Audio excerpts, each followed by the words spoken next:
Olá, seja muito bem-vindo. Está começando o DC Notícias Web desta quinta-feira. Você pode acompanhar pelo YouTube através do QR Code que está aí na tela. Veja os destaques dessa edição. O município faz chamamento para vacinação contra a poliomielite. Começou a duplicação da rodovia das Cataratas. Hoje é o Dia Mundial do Coração. Vamos falar sobre os cuidados e prevenção.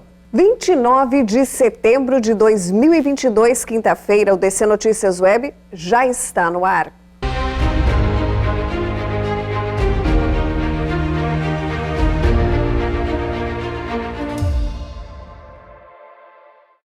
Olá, nós abrimos a edição do DC Notícias Web desta quinta-feira falando sobre o Dia Mundial do Coração, criado a fim de conscientizar a população sobre a importância de cuidar da saúde do coração, além de reforçar a gravidade das doenças cardiovasculares.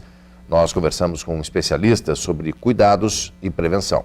Doutor, quais são os principais problemas relacionados ao coração? Tendo em vista hoje em dia que as pessoas têm uma vida totalmente diferenciada, com muito estresse, muita correria. Então, o que dá para falar nesse sentido, doutor? Na atualidade, devido ao estresse diário que a gente vive, a má alimentação, devido à falta de tempo da maior parte das pessoas, temos visto um aumento importante na incidência de hipertensão, na incidência de diabetes, na incidência de síndrome coronariana, tanto seja ela aguda como crônica, e o estágio final de todas, a insuficiência cardíaca. Quando falamos em doença do coração, há algum diferencial entre homens e mulheres? A mulher tem uma proteção hormonal até a data da menopausa e tem uma menor incidência de cardiopatia isquêmica até essa idade. Acima dessa idade, praticamente os dois sexos se apresentam com incidência parecida, tá? Mas o homem ainda apresenta uma maior incidência de doença cardíaca que a mulher. Quais os principais sintomas que chamam a atenção, doutor, para que as pessoas procurem imediatamente um especialista? O que tem que me preocupar se eu sou paciente? Dor precordial, dor no peito. Como que é a dor que tem que preocupar a gente? É uma dor em aperto, no meio do peito, quando você faz um esforço ou fica muito nervoso ou faz um esforço exagerado, e obriga você a parar a sua atividade. Outro sintoma importante é a falta de ar. Quando você está acostumado a caminhar uma distância 300, 400 metros, você não sentia nada e começa a sentir dificuldade para respirar quando faz a mesma distância que você fazia meses atrás. Outro sintoma importante, tontura. A tontura que se associa a palpitações, às vezes poderia ser por causa de uma arritmia. Principalmente são esses aí os sintomas cardiológicos que devem preocupar a população. E agora falando em medidas de prevenção, dá para prevenir problemas futuros do coração? O problema do coração, como você fala, se apresenta em idades bem precoces se você não se cuida. Quando que começa a ser o cuidado? A vida toda. Temos crianças com doença do coração, temos adolescentes com doença do coração e temos pessoas jovens com doença do coração. O preconizado é sempre o pediatra já vai alertar se tem alguma alteração cardíaca à criança. O adolescente já deveria procurar o clínico para ver se ele tem alguma alteração no exame cardiovascular e o cardiologista ser procurado já em etapas precoces da vida. Porque a doença aterosclerótica, para que você saiba, se inicia já aos 20 anos mais ou menos e vai progredindo com o decorrer do tempo. Depende muito, além da alteração genética que uma pessoa possa ter, o fato de fumar, o fato de ter pressão elevada, o fato de ser diabético e o fato de ter os níveis de colesterol elevados. Ou seja, você tem que se cuidar já em etapas precoces da vida. Principalmente fazer um check-up anual ou bianual a partir dos 25 anos aproximadamente. Hábitos saudáveis fazem toda a diferença, doutor? Faz toda a diferença. Tem trabalhos mostrando pessoas com doença coronariana, que faz uma mudança de estilo de vida, caminhada, parar de fumar, uma dieta saudável, tem quase o mesmo prognóstico que uma pessoa que faz a medicação, para que você veja a importância da mudança do estilo de vida que toda pessoa deveria fazer, tentando evitar a doença, ou se tiver a doença, para evitar que aquilo progrida. Doutor, a Organização Mundial da Saúde tem apresentado dados e pesquisas e faz um alerta preocupante para o futuro aí dos casos de pessoas que vão ter problemas do coração. Se a gente, eu que faço cardiologia intervencionista, eu vejo pessoas, antigamente estávamos acostumados a pessoas de 50, 60 anos ter infarto. Hoje em dia estamos vendo em pessoas de 30, 35, muitas vezes por desconhecimento, ou tabagismo, ou consumo de drogas proibidas, ou simplesmente a falta do hábito de ter uma vida saudável. Estamos vendo que a doença coronariana está se apresentando em pessoas mais novas, tá? Ou seja, que faz um alerta total que a mudança de estilo de vida é o principal tratamento que está ao nosso alcance para evitar que chegue nesses patamares aí.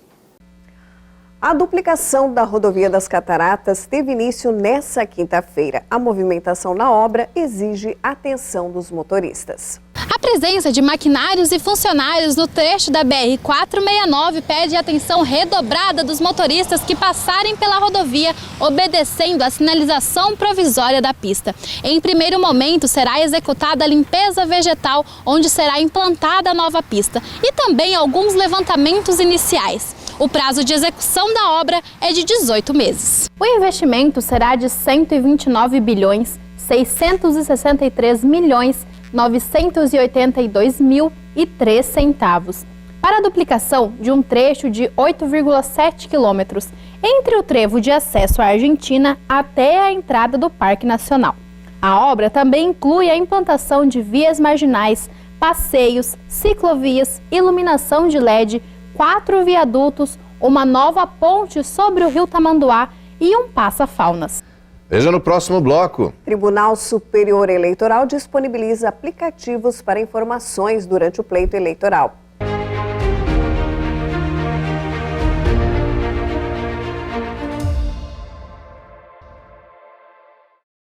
O economista, professor e pesquisador do Centro de Estudos do Agronegócio da Fundação Getúlio Vargas, Felipe Serigati, palestrou para acadêmicos da UDC. A sua temática abordou como o agronegócio impacta a economia. Os alunos de agronomia da UDC tiveram a oportunidade de prestigiar uma palestra com um renomado professor da FGV. Durante a apresentação, foi abordado sobre importantes assuntos do agronegócio e da economia agrícola. Olhando para o cenário, tanto macro quanto micro, o que esperar para os preços agropecuários em 2023? Então, tem que olhar os fundamentos, sem dúvida alguma. Fundamentos são fundamentais, mas não basta olhar apenas para fundamentos. A gente também tem que entender o que está acontecendo na economia global, quais são os ventos que vão soprar o universo agro brasileiro. O professor coordenador ressalta também os problemas que estão afetando a economia global. Quando a gente olha para os fundamentos, vale a pena a gente destacar justamente os relatórios de oferta e demanda do USDA. Eu sei que vários aqui vão dizer, pera lá, né? Quando a gente olha para números brasileiros, não são necessariamente os números mais precisos. É verdade, eu concordo. Mas como são os números que formam preço no mercado, a gente tem que levar esses números em consideração. Do outro lado, do lado macro, provavelmente todo mundo tem acompanhado, algo que está incomodando bastante os domicílios é justamente a inflação. E não é um fenômeno apenas brasileiro, é um fenômeno mundial. Como é que a gente faz para segurar a inflação? Vamos ter que subir a taxa de juros. Só que ao subir a taxa de juros, isso interfere nos preços das nossas commodities. O Paraná é um dos estados que aderiu à lei seca nas eleições. O estado do Paraná adotou a lei seca para as eleições de 2022, o que significa que está proibida a venda de bebidas alcoólicas por um período determinado durante o dia 2 de outubro. A lei seca se caracteriza pela proibição da venda, da compra e do consumo público de bebidas com álcool. No entanto, atualmente no Brasil, a decisão de adoção ou não da lei é de cada estado. não sendo um regulamento nacional. Assim, até o momento, 11 estados adotaram a medida, sendo eles o Acre, o Amapá, Amazonas, Ceará, Roraima, o Rio Grande do Norte, Maranhão, Mato Grosso do Sul, Pará, Tocantins e o Paraná. Lembrando que cada governo estatal também decide o horário de funcionamento da lei. Logo, o Paraná determinou na terça-feira, dia 27 de setembro, que está proibido em todo o estado durante o período das 8 horas da manhã até às 6 da tarde, do dia 2. Para mais, a lei seca deve ser aplicada no dia 30 de outubro também, em caso de um segundo turno. E é importante dizer que, em caso de descumprimento da lei, a pena é detenção de até 2 meses e o pagamento de 60 a 90 dias de multa. O Tribunal Superior Eleitoral está disponibilizando 2 aplicativos para informações durante o processo de apuração na eleição. Com o intuito de passar agilidade e transparência no processo eleitoral, o TSE disponibilizou à população 2 aplicativos que irão auxiliar o percorrer das eleições. O Resultados, disponível para Android e iOS, permite o acompanhamento dos votos já apurados. Depois de instalar o aplicativo, basta colocar sua UF e descrever o município no qual você queira saber o resultado.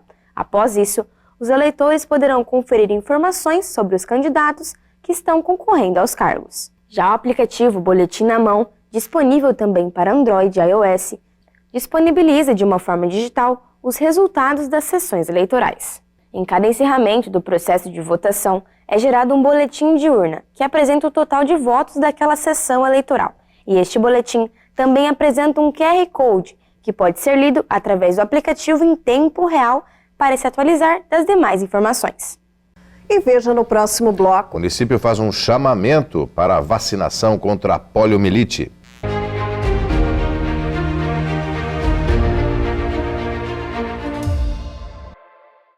O município está fazendo um chamamento para a vacinação em Foz do Iguaçu, principalmente contra a poliomielite. Nós conversamos com a secretária municipal de saúde, que falou sobre a mobilização.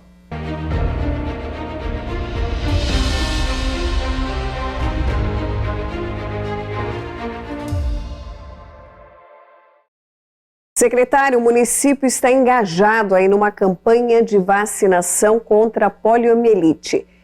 E um chamamento a essas pessoas que ainda não vacinaram, responsáveis que não levaram as crianças para a imunização? Exatamente, né? É uma preocupação do município de Foz do Iguaçu, a nível de Paraná e Brasil. Nós estamos com a campanha da multivacinação e da poliomielite que vai agora até dia 30 de setembro. E nós estamos com uma cobertura baixa, em torno de 50%. Lembrando que o nosso indicador é até 95%. Então eu gostaria de fazer esse apelo à população, a esses pais, a esses responsáveis, pegar esses menores, ir a uma das nossas 29 unidades de saúde para fazer essa atualização da carteira vacinal. Então é de fundamental importância a gente manter erradicado principalmente a poliomielite no Brasil. Ela é uma doença ao qual ela causa danos irreversíveis para a saúde da criança e do adulto. Então é muito importante essa conscientização. Além da vacina da polio, também as pessoas podem procurar outras vacinas nas 29 unidades de saúde do município e colocar a carteirinha em dia. Hoje a campanha é da poliomielite e multivacinação. Dentro da multivacinação entram várias vacinas, né? Como por exemplo da varíola, nós também temos a campanha do HPV, da influenza e também esse adulto, esse responsável, ele também já pode aproveitar e atualizar a sua carteira de vacinação. No município de Foz do Iguaçu, nós fechamos uma parceria com o Rotary Club, então nós vamos estar trabalhando até o mês de dezembro por distrito nessas campanhas com sábado, né, como dia D de vacinação. Então acompanhe nós, que nós vamos estar disponibilizando esse calendário aí para a população. E além de todas as outras vacinas, nós também temos que lembrar a vacina da Covid-19, tendo em vista que muitas pessoas ainda não completaram o seu quadro vacinal. A campanha não parou, nós temos todas as doses disponíveis. Hoje, lembrando que nós temos a 4ª dose para a população acima de 40 anos e os profissionais de saúde, e as demais doses, seja a 1ª, 2ª ou 3ª dose para toda a população, conforme a faixa etária. E DC Notícias Web dessa quinta-feira vai ficando por aqui. Nós voltamos ao vivo amanhã. Obrigada mais uma vez pela sua companhia e acompanhe as nossas redes sociais oficiais. Até lá. Até lá.